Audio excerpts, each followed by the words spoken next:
მივესალმები ნიკა მელიას ერთიანი ნაციონალური მოძრაობის თავმჯდომარეს. გილოცავ ახალ წელს ნიკა. მადლობა პირველი გადაცემა და წარმატებებს გისურვებ. ახალ პოზიციას. თქვენს არაჩვეულებრივ გუნდს და ტელევიზიას. დიდი მადლობა. ძალიან ბევრი ადამიანს თავში აყვარა. დიდი მადლობა ნიკა, ასევე გისურვებ წარმატებას და დავიწყოთ.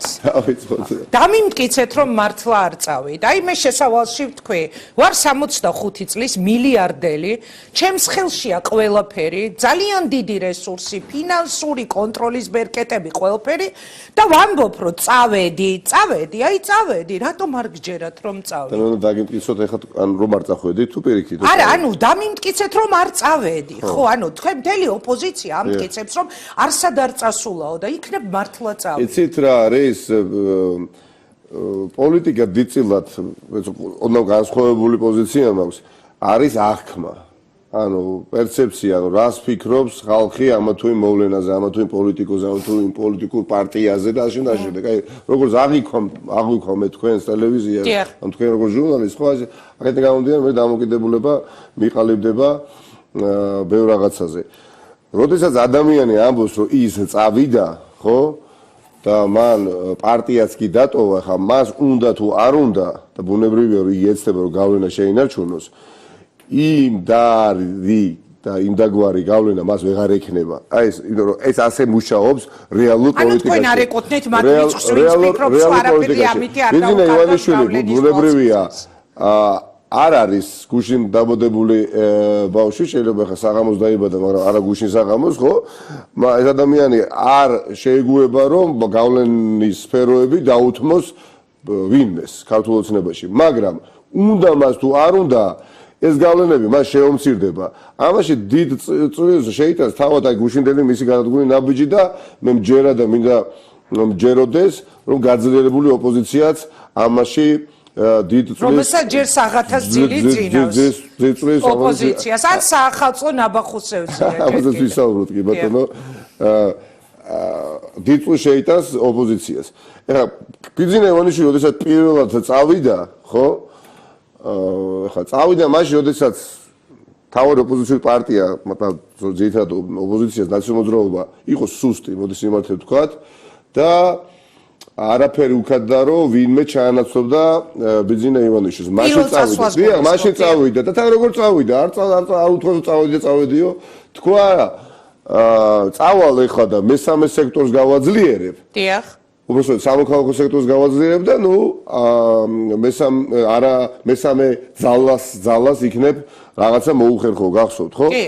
წავიდა ამ მიზნებისა და ამოცანების შესასრულებლად და კინაღად დაემხო ზედ თავისი პარტია და იძულებული გახდა რომ მობრუნებულიყო და მაშინ ხა მე ხო ძალიან კარგად ვახსოვს ნაციონალური მოძრაობა გაცილებით უფრო სუსტი იყო ვიდრე დღეს არის. დღეს ეხა მიდის ადამიანი არაფხოლოდ პარტიიდან თავმჯდომარეობიდან პარტიიდან მაშინ როდესაც არის კრიზისი მრავალმხრივი არაფხოლოდ ეპიდემიოლოგიური, ეკონომიკური, სოციალური არამედ პოლიტიკური კრიზისი გვასახეზე მესამე ვადა აქვს ქართულ ოცნებას მიტაცებული არჩევნების გზით მოპოვებული უმცირესობის ხარდაჭერილი უმრავლესობა აქვს ყველა მიმართულებით, ანუ სრული პაკეტი ჩავიდო ჯიბეში მაშინ, როდესაც უმცირესობამ დაუჭირა მათივე დათვლილი შედეგებითაც, ხო?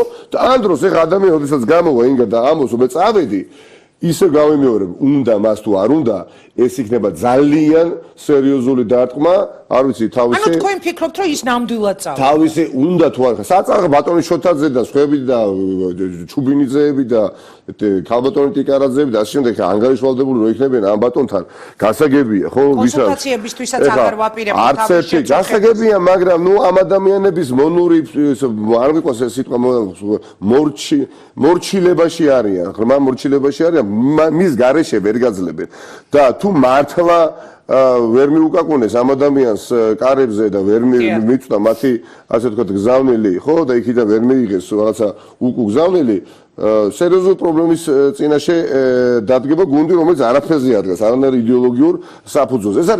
ეს არის სიმართლე, ეხა წავიდა ადამიანი და ძალიან კარგად იცის, რომ კრიზისში დატოვა ქვეყანა და თავისი გუნდი, ხო, დაკომპლექტებული იმ ადამიანებით, რომელსაც თავის ანგარიზე ინგა არ აქვს დამოუკიდებელი პოლიტიკური ლიდერობის გამოცდილება. არცეთ ქართული ოცნების პოლიტიკოს. არ უწარმოებია პოლიტიკური ცხოვრება დამოუკიდებლად ოპოზიციაში ყოფნის დროს.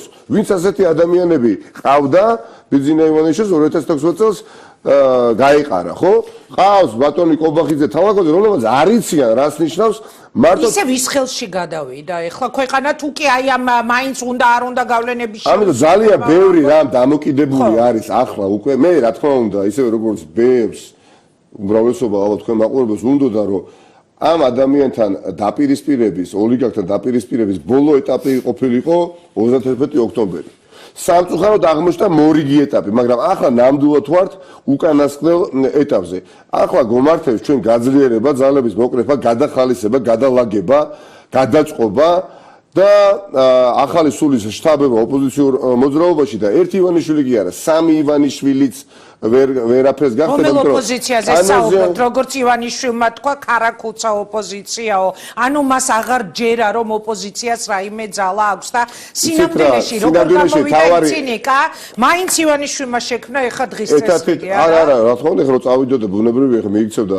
ხო და რომელი ოპოზიცია რომელ ოპოზიცია გრიგოლ-ვაშაძე რო წავიდა არ შექმნა დღის წესრიგი წავიდოდა გრიგოლ-ვაშაძე მხოლოდ არა მისმა მეუღლე ნინო მათ შექმნა არა ხო არა დღის წესრიგი ხო არა კონტრაქტის თაობაზე დღის წესრიგი იმისა თუ რამდენად დიდი ადამიანი დააკდა ქართულ პოლიტიკას ამ ადამიანს ეხლა ვინ უარყოს რომ მიტაცებული აქვს ძალაუფლების ბერკეტები უბრალოდ ეხლა ცხადზე უცხადესია რა გულახდილად ინგა რომ ვართ კრიზისში სადაც ამ ადამიანის მოსვლიდან ეხლა არ ვიცი ცხოვრების სტანდარტი გაძვირდა საშინლად ხო ხა 100%-ით რომ ხა ლარი გაუფასურდა რაც ეს ადამიანი მოვიდა და რაც ადამიანი წავიდა ესეც ნათელია ხო ხა 22 მილიარდი ლარი საგარეო ვალი არის გაზრდილი 22 მილიარდით არის გაზრდილი ვალი და წინა ხელისუფლების აი დღემდე რო ვერ მოუნელებია ბიძინა ივანიშვილს ხო აი ნაციონალური მოძრაობის დროს ომის შემდეგ რაც იყო ეკონომიკური ზრდის ყველაზე დაბალი მაჩვენებელი ნაციონალური მოძრაობის დროს ქართული ოცნების დროს აი ეს მაჩვენებელი არის ყველაზე მაღალი. ანუ ყველა პარამეტრებით არის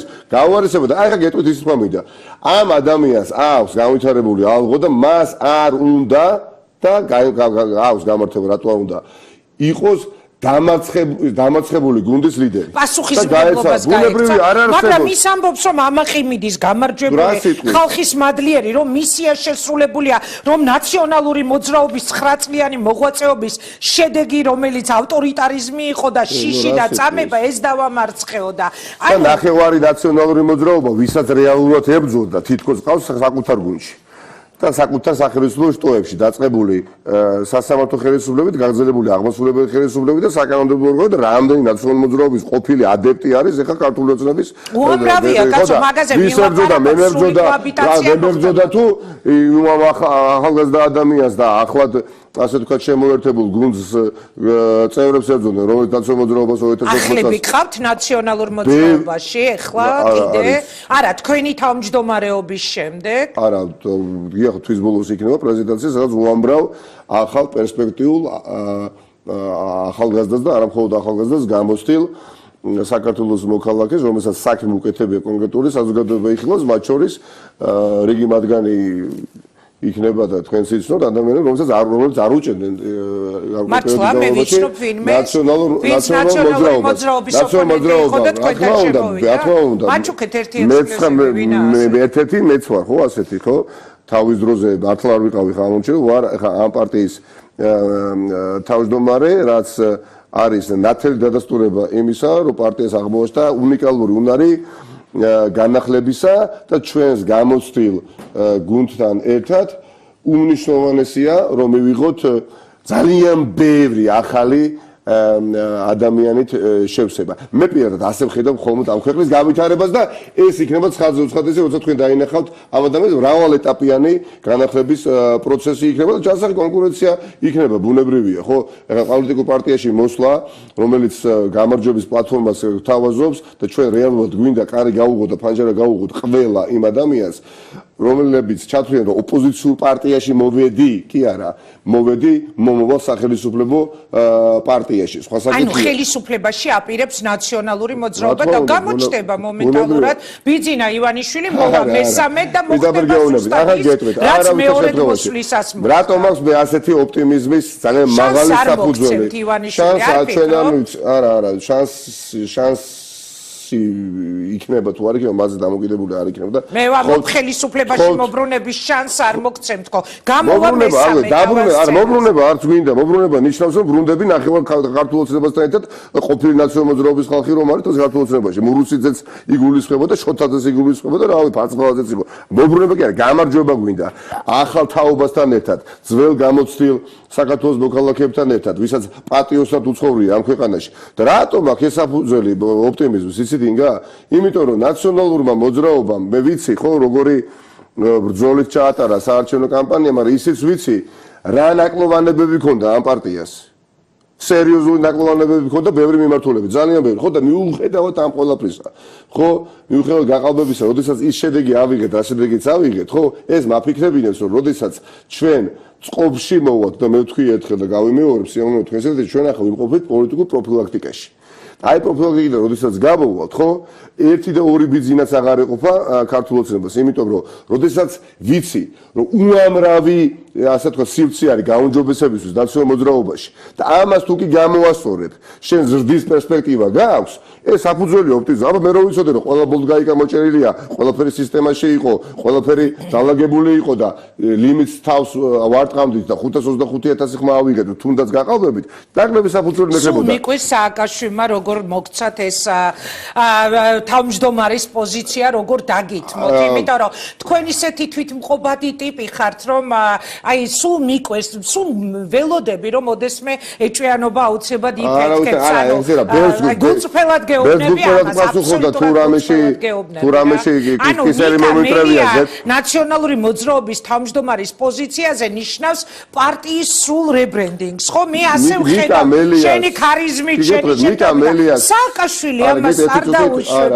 შენს ბოლომდე ამ ლიდერობას. სამწუხაროდ, ჩემ და სამწუხაროდ, არც თუ ისე ცოტა ადამიანს ჯერა იმისი, რასაც თქვენ ახლა საუბრობთ, რაც არ შეესაბამება სინამდვილეს. მაქვს და მართლა გულახდილად ვამბობ ამ სიტყვებს, უდიდესი მხარდაჭერა მიხეილ სააკაშვილის მხრიდან, არასოდეს არც ეტაპზე მე და მას შორის არ ყოფილა ისეთი საქმიანი და ნორმალიზებული ურთიერთობა, როგორც ახლა გვაქვს, გამომდინარე ქვეყნის ინტერესებიდან ხდება ეს ყველაფერი. გულახდილად გეუბნებით ამ ყველაფერს, რომ არ ყოფილიყო მისი ნება ჩვენ პარტიაში არჩევნების არ ჩატარდებოდა, პირდაპირ გეუბნებით და რომ არ ყოფილიყო მისი ნება ადამიანები, ვინც ვიყავი მისი წინააღმდეგი. დროს, როდესაც ახალგაზრდა ვიყავი და ხმასაც კი არ ვაძლევდი ნაციონალურ მოძრაობას, მე ვერ გავხდებოდი ამ პარტიის თავმჯდომარე. ამიტომ ეხლა დიახაც ნიკამელიას თავმჯდომარეობა ამ პარტიის, როდესაც მიხეილ სააკაშვილი არის დევნილი, დიახაც ნიშნავს ამ პარტიის განახლებას, თვისობრივად განახლებას, უამრავი ნიჭიერი და კვალიფიციური ადამიანისთვის კარების გახსნას.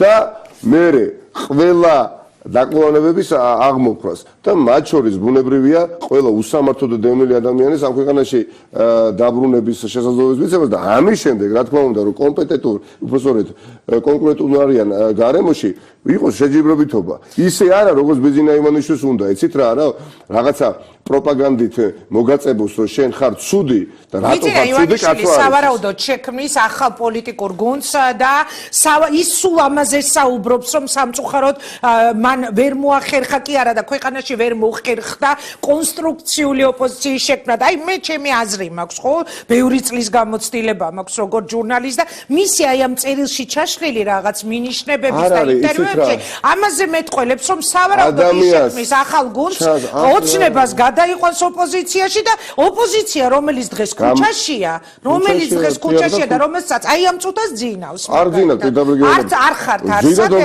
მე ვამბობ ერთიან ოპოზიციაზე ორი იანვრიდან ცხოვრებაში არ ყოფილა რაც შენზე ხომ ორი იანვრიდან ერთი წამი რაც ყველაზე მეტად ახლა ხელს გვიშლის არის 9 საათიანი შეზღუდვა რომელიც ხელშემშლელი ფაქტორია სერიოზულად რომ ვერ მუშაობთ იმდენი საათი რამდენიც გვინდა და გეუბნებით ნაციონალურ მოძრაობა როდესაც გამოვა პოლიტიკური პროფილაქტიკიდან მერე თუ კი ნამდვილად ეს განცდა კვლავ დაგრჩებათ რომ ოპოზიცია ზინავს ეხლა გვინდა არ გვინდა ნაციონალურ მოძრაობაში განსახორციელებელი რეფორმებზე ბევრი რამ დამოკიდებული იქნება პოლიტიკურ ლანდშაფტზე ოპოზიციურ ლანდშაფტზე რა მოხდება და როგორ მოხდება რა მე მინდა რომ ამავე დროს როდესაც ჩვენ მოძლიერდებით მოუღონიერდებით გავიზრდებით რამდენიმე 1000 ახალ მხარდაჭერ გულშემატკივარ წევრზე არის საუბარი და ეს ყველაფერი მოხდება ამ ჩვენ გუნდში მაგრამ პარალელურად უნდა რა თქმა უნდა ჭიდრო ურთიერთობა ხონდეს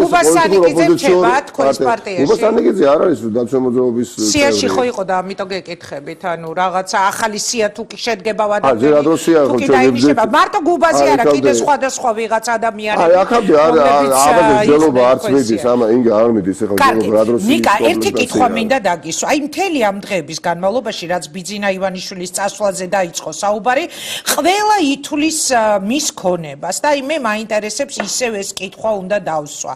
რატომ ღელავს ოპოზიცია ივანიშვილის ქონებას? მე საერთოდ არ ზოგადად. აი მიდის ნებათა ღელვა საწაიღო თავისი ქონება. ყველაზე ცუდი რაც ამ ქვეყანას დამართა ამ ბატონმა რაც დამართა არა და რამხელანდობის კრედიტი იყო ხო მის მიმართ ხო რამხელა მოლოდინი იყო რამხელა წრფელი ემოციები იყო რომ კარგი რაც იყო წინა ხელისუფლების დროს იმას განავითარებდა და ცუდი რაც იყო მარტივ კატეგორიით რომ გაქვს და აღმოხვიდა საპირისპირო მოხდა. მაგრამ ყველაზე ცუდი მაინც ინგა რა გააკეთეს ამ ადამიანმა? აი საერთოდ ქვეყანას დიდი მიზნების და ამოცანების დასახვა აი საერთოდ გაუქრო დღის წესრიგიდან. ძალიან დაბალ სტანდარტზე აბუყბუყებდა პროცესებს დღიდან მოსვლისა. აი მართლა ცუდი გაგებით ხო ძალიან ცუდი გაგებით მინდა თქვა აი პროვინციალურ დონემდე დაიყვანა პოლიტიკის კეთება. ანუ იცით ადამიანებს არასრულდებდა იმედით, ხვალინდელი უკეთესი დღით, ამბიციური გეგმები მათ არ ქონდათ, ელემენტარულად ენერგია არ ქონდა ამ ხალხს ხელისუფლებაში ყოფნის დროს, არასხივებდნენ რომ აქედან შეიძლება რამე გამოვიდეს. мотивაციას არ მაძლევდნენ და მეც ეხლა რიგითი მოქალაქე რო ყოფილიყავი ეხლა შეხედეთ აბა ბატონო ვერ დამაჯერებ ინგა ხო იმიტომ კი არა რომ ვერჩი შეიძლება არაჩვეულებრივი ადამიანები პიროვნულად ბატონი ვოლსკი არ ვიცით ამ ადამიანებს რომ უსმენ არ მჯერა რომ ქვეყანაში სადაც 24 საათია მუშაობა საჭირო არის მოზღოლებული ენერგია აუცილებელი რომ ხონდეს და мотивация და ნება არც ერთი აქვს არც მეორე არც მესამე რატო იმიტომ რომ ეს ადამიანი იყო აი პოლიტიკურ ფაშად მომდარი იცოდნენ ვიღაცაება ქვევით მე გამიგია რომ ზედმეტი აქტიურობა არც ვარგა იმიტომ რომ დიახ იმდა შეიძლება რაღაცა რომ რეფორმების გატარება დავიწყო ხა მე სამინისტროში იმ ადამიანს არ მოეწონოს ან ცუდი აი და მიიტანო შეიძლება დავიწყო მილჩევნი არაფერი არ ვაკეთო რა ტერმინირებული იყო ეს სახელმწიფო პრაქტიკულად უკანასკნელს გავუშვი და 24 საათი 24 საათი ლაპარაკი იმაზე რა ცუდია ოპოზიცია, რა ცუდია ოპოზიცია, რა ცუდია ოპოზიცია, რა ცუდია ოპოზიცია. კარგი, ამ 65 წელი რა მოსაყვანია არგუმენტად რომ ახლა 65 წელია. პროტავდა ვერ გავიგე. არა, ბატონი ივანიშვილი ახლა 65 წლის გახდა. ამიტომ დავიღალისავედი 65 წლის გახი მოდის პოლიტიკაში. მოდი ასლან ნაბაშიძე მე თქვა, რავი, ასლანჩი პირველად არაფერი დიდხანს ამყოფოდა 80 წლის იყო ბავშვი რო შეეძინა, ხო? 82 წლის არის ეხლა 80 წლის იყო ასლან ნაბაშიძე და არის ეხლა 80 მოსკოვში შვილი შეეძინა ეხლა და აჭარაში რო ყოფილიყო რა თან იქნებოდა ის ვინც იყო და თან შვილი შეეძინებოდა რა და ეხლა ასლან ნაბაშიძის ამბავი არ ვიცოდი ეთყობა გამოჩნდა 80 ეხლა და 65 წლის არის ადათ სივნიავს ეს არიკარებს წყალს საფრანგეთიდან ეზიდებოდა სვამს იოგურტს ბელორუსიდან და რა ვიცი ეხლა და 65 წლის იმდენი წლისა რამდენსაც გრძნობ ადამიანია რა შეხოდით ეხლა ივანიშვილი არაფერს ვეტყოდი იმას რომ იმდენად არასახელწიფოებრივად და ანტისახელწიფოებრივი ნაბიჯები არ გადადგას, რომ ამ ქვეყანაში საბოლოო თეორიული შანსი არ ქონდეს დაედგმებოდეს ფეხი. იმიტომ რომ ამ ყველაფრის რისკი უკვე არსებობს. იმდენად ბევრი რამე გააფუჭა და ეს მეტასტაზირება უკვე არის მოქმედებაში. და როგორც ჩანს, სანამ ეს ადამიანები მართვის ბერკეტებთან იქნებიან, ჭკვიანობს ვერაფერს ვერ გააკეთებენ, ხო? ბუნებრივია რისკი იმისა, რომ ჩვენი დღეს ეს ადამიანი წარსდგეს მასაჟურების წინაშე არის უმაღლესი. და თუ გონს მოვა, არ ამგონია. მაგრამ ხალხის არა ელემენტარული ალღოს საკითხია, არც პოლიტიკური რა, უბრალოდ რა ადამიანს თუ აქ ალღო ან არა აქვს, რომ განშვრიტოს რაღაცა მოვლენები, ხო? შეუძლებელია ხელისუფლება რომელიც არაფერზე არ დგას ის დარჩეს მესამე ვადით იქამდე სანამ უნდა თავის ქუჩაში ხართ ქუჩაში ყოფნა ისე ლაპარაკობ გეგონება ლებაში ვარ არა მოირგეს და სავარძლებზეც დასხდნენ და თომობაც დააკომპლექტეს და არ შედგა ერთპარტიული პარლამენტიც არ არის ერთი კაცის პარლამენტი და ფრაქციის ხტომებს ატარებენ ბატონ ფრიდონ ინჯიას ბავშვი ვიყავი და ბატონ ფრიდონ ინჯიას სახელი და გვარი კავშირგაბმულობის სამინისტროდან მახსოვს არ ვიცი ხა ბელჯერი თქვა და გავიმეორებ ხა შევარნაძეს დროს იყო იმდენად ჩაფლული კორუფციულ, ასე თქვათ, საქმეებში და სქემებში, რომ იქ მოუწია თანამდებობის დატოვება და ეხლა ასაღებენ ამ ადამიანს რად?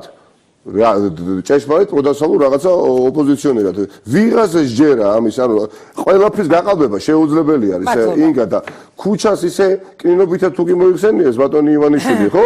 დაინახავ საჭიროების შემთხვევაში რა არის ქუჩა და არ ჩვენ სტრატეგიულ პარტნიორებს გაუკვირდებათ მშვიდობიანად უამრავი ადამიანის ნახვა, რომლებიც გაერთიანებულები ვართ ერთი ძირითადი საკითხის გარშემო. ამ ქვეყანაში არჩევნების გზით ხელისუფლება შევცვალოთ. კი ბატონო, დაჭირდება ქუჩა და დაუჭირდება ქუჩის მეშვეობით გადაღდეს უნდა ბიზიმა ივანიშვილის ხელისუფლება და ჩატარდეს დაინიშნოს ამ ქვეყანაში თავისუფალი არჩევნები.